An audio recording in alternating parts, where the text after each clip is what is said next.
और मेरा घर, मेरा सारा घराना मिलके तेरी स्तुति करेंगे।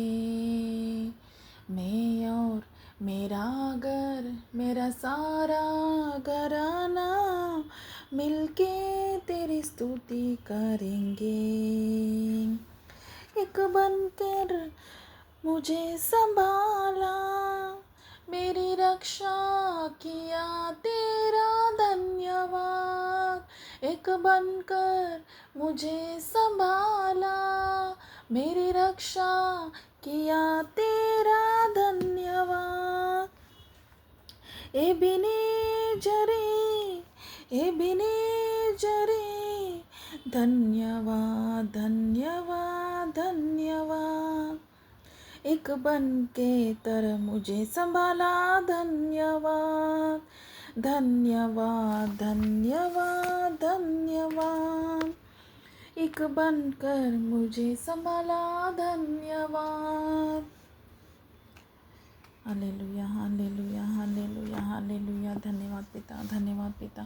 निमनी कमनि सम कम कमरि बकम कमशक समरि बकम कमनि मकम कमरि बकम कम निम कम कमरि बकम कमशक समरि बकम कम निम कम कमरि बकम कमशक समरि बकम कम निम कम कम निम कम कमरि बकम कमशक समरि बकम कमरि बकम कमशक सम कमरि कमरि कम।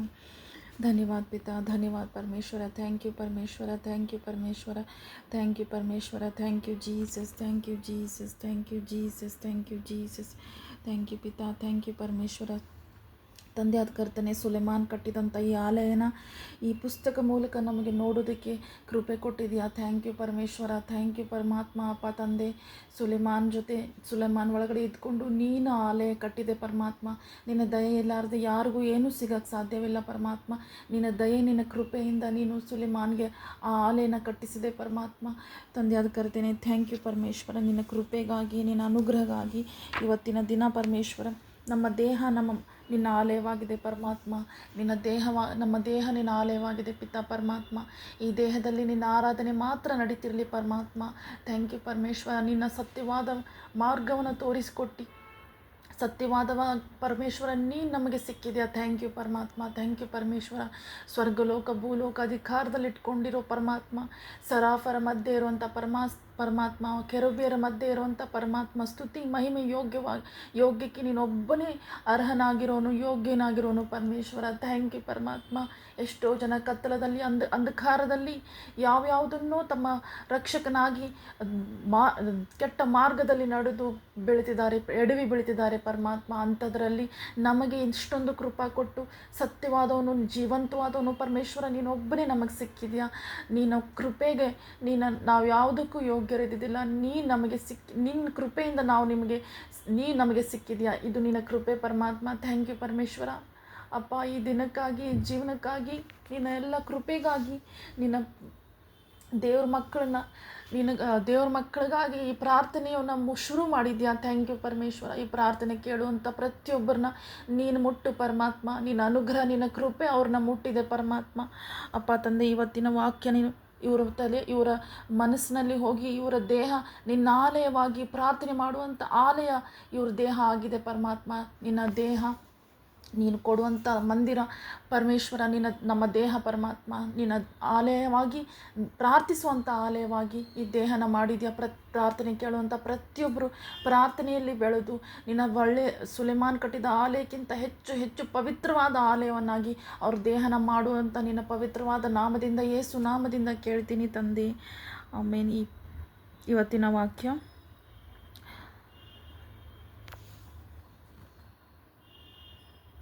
लूका 8 लूका चैप्टर 8:11।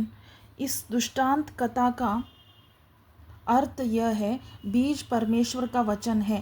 लूका अध्याय 8:11 वचन। ಈ ದುಷ್ಟಾಂತ ಕಥಾ का अर्थ यह है,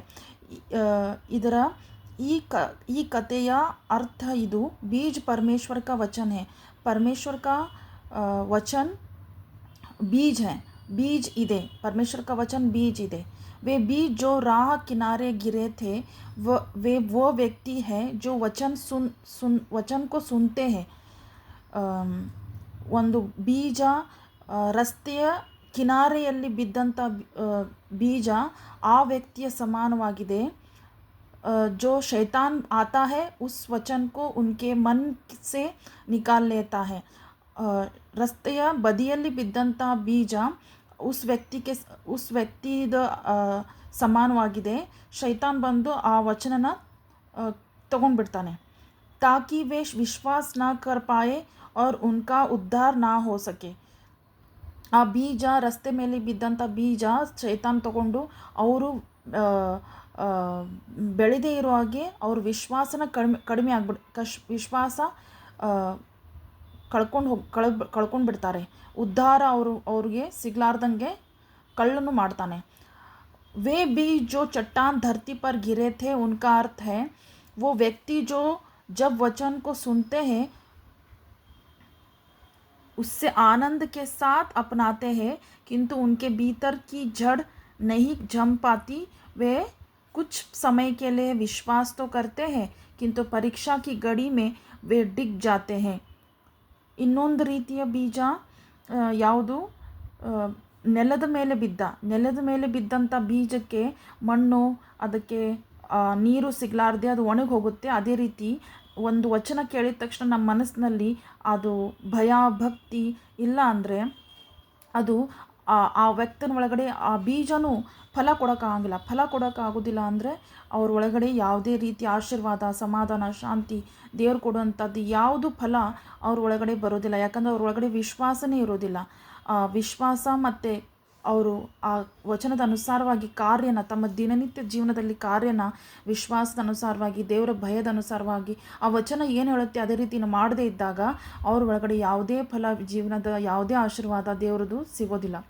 और जो बीज कांटों में गिरे उसका अर्थ है वो व्यक्ति जो वचन को सुनते हैं किंतु जब वह अपनी राह चलने लगते हैं तो चिंताएं, धन दौलत, जीवन के भोग विलास उसे दबा देते हैं जिस उन पर कभी भी पक्की फसल नहीं उतरती.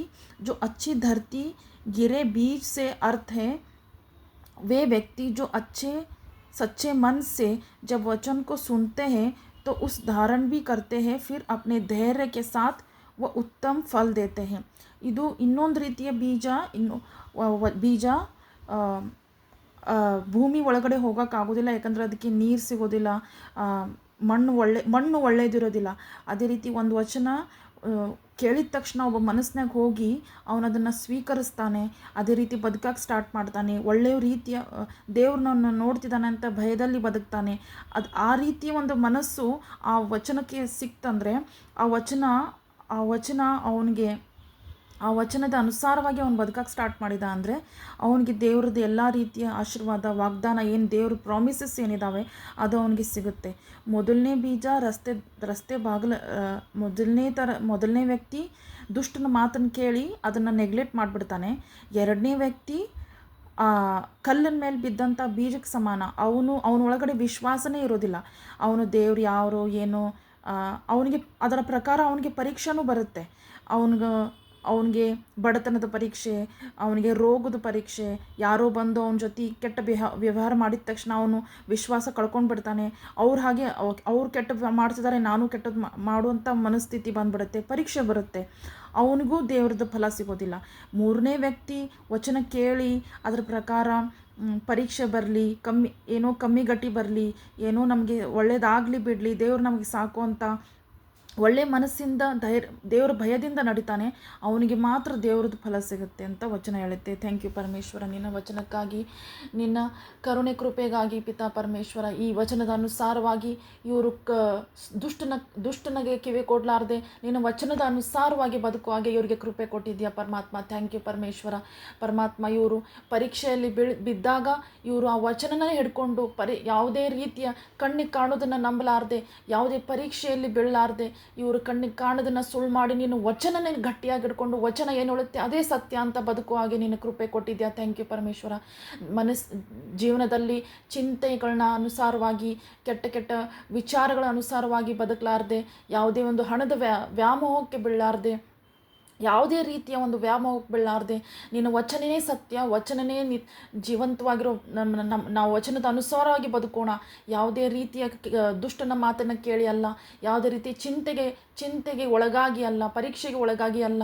ನಾವು ಈ ವಚನ ಏನು ಹೇಳುತ್ತೆ ಅದೇ ಸತ್ಯ, ನಾವು ಕಣ್ಣಿಗೆ ಕಾಣೋದು ಸುಳ್ಳು ಮಾಡೋಣ ಅಂತೇಳಿ ಬದುಕುವಂಥ ಪ್ರತಿಯೊಂದು ಆತ್ಮ, ಪವಿತ್ರಾತ್ಮ ಇವರಿಗೆ ಸಹಾಯ ಮಾಡಲಿ. ಪರಮಾತ್ಮ, ನೀ ಕೊಟ್ಟಿರೋ ಆತ್ಮ, ಪವಿತ್ರ ಆತ್ಮ, ಸಹಾಯದ ಆತ್ಮ, ಸತ್ಯದ ಆತ್ಮ, ಒಳ್ಳೆ ಆತ್ಮ ಇವ್ರ ಒಳಗಡೆ ಇದ್ದೇ ಸಮಯದಲ್ಲಿ ಬಂದಿದೆ ಪರಮೇಶ್ವರ. ಇದ್ದೇ ಸಮಯದಲ್ಲಿ ಇವರು ಒಳ್ಳೆ ಈ ವಚನದ ಅನುಸಾರವಾಗಿ ಬದುಕುವ ಹಾಗೆ ಇವರಿಗೆ ಕೃಪೆ ಸಿಕ್ಕಿದೆ ಪರಮಾತ್ಮ. ಇವ್ರ ಮೇಲಿಂದ ಎಲ್ಲ ದುಷ್ಟತನ, ಎಲ್ಲ ದುಷ್ಟನ ಆವಾಜು, ಎಲ್ಲ ಪರೀಕ್ಷೆ ದುರಾತ್ಮ, ಎಲ್ಲ ರೀತಿಯ ಚಿಂತೆ ದುರಾತ್ಮ ಯೇಸು ನಾಮದಿಂದ ಇವ್ರನ್ನ ಬಿಟ್ಟು ತೊಲಗಿದೆ. ಯೇಸುನ ರಕ್ತದಿಂದ ಇವರು ವಚನ ಓದುವಂಥವ್ರು, ವಚನನ ಅನುಸಾರವಾಗಿ ಬದುಕುವಂಥವ್ರಾಗಿದ್ದಾರೆ. ಯೇಸು ನಾಮದಿಂದ ಇವರು ವಚನದ ಅನುಸಾರವಾಗಿ ಬದುಕಲಿ ಅಂತ ನೇಮ್ ಆಫ್ ಜೀಸಸ್. ಯೇಸು ನಾಮದಿಂದ ನಾನು ಇವ್ರನ್ನ ಆಶೀರ್ವದಿಸ್ತೀನಿ ಪರಮಾತ್ಮ. ಆಮೇನ್ ಆಮೇನ್.